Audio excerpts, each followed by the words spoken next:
The struggle in Lebanon is not about domestic politics. It is about domestic politics as part of a much larger regional picture. Is Lebanon still an Arab state in the core of the Sunni Arab world? Or is Lebanon being sucked into the Iranian Shiite sphere of influence? We, like the Saudis, the Egyptians and Jordanians, want to keep Lebanon part of the Arab world. Israel now is a strange partner of the Sunni Arabs against the Shiites and the Iranians. But this alliance that we have with Egypt, Saudi Arabia, and Jordan against Iran and Shiite influence is an alliance that I call an alliance of anxiety.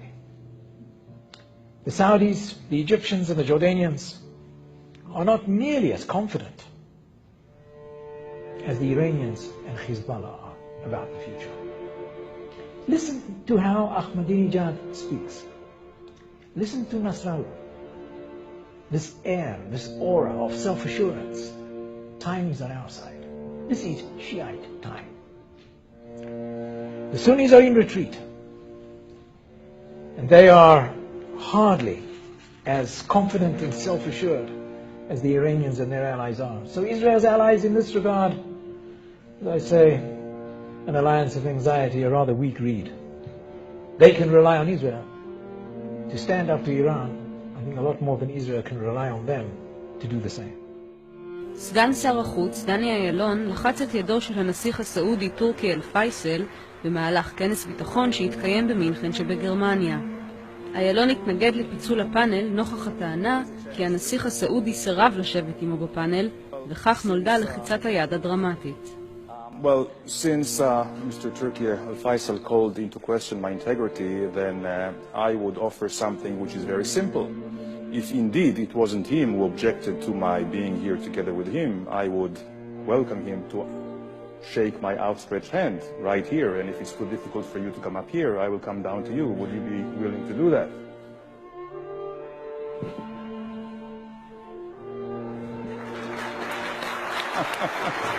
Very good.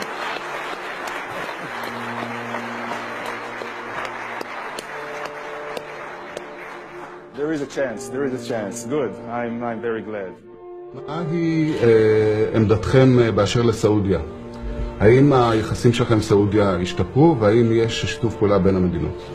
יש לנו הרבה אינטרסים משותפים שאנחנו יכולים לקדם אותם בכלכלה, במדיניות, בתפיסות אזוריות. אני גם מאמין שסעודיה רואה כמונו שיש סכנה גדולה מאוד מהתפשטות הטרור על ידי גורמים קיצוניים. ואני מצפה שהמשטר הסעודי, כמו משטרים אחרים, יפעלו נגד כוחות מסוכנים אלה. No wonder that none other than David Ben-Gurion and Moshe Sharet Chertok met senior Saudi advisors in London in the 30s of the last century, seeking in vain a dialogue. Ben-Gurion told Hafiz Wahaba, a senior royal court advisor, an Egyptian by the way, all the court advisors of the Ibn Saud were non-Saudis, for reasons I'm sure you will understand, that only King Ibn Saud was capable of effecting a historic rapprochement between the Arabs and the Jews of Palestine. This is what Ben-Gurion said to Wahaba. In fact, ladies and gentlemen, the Saudis never really helped the Palestinian Arab population in Palestine, either with financial aid, and they have a few finances at their disposal, as you might guess, or significant military support. Successive Saudi peace plans culminated in the Saudi initiative of Crown Prince, now King Abdullah, promoting a permanent settlement of the Israeli-Palestinian conflict. And may I remind you that the original Saudi plan made no mention at all of the Arab refugee issue. I wonder why.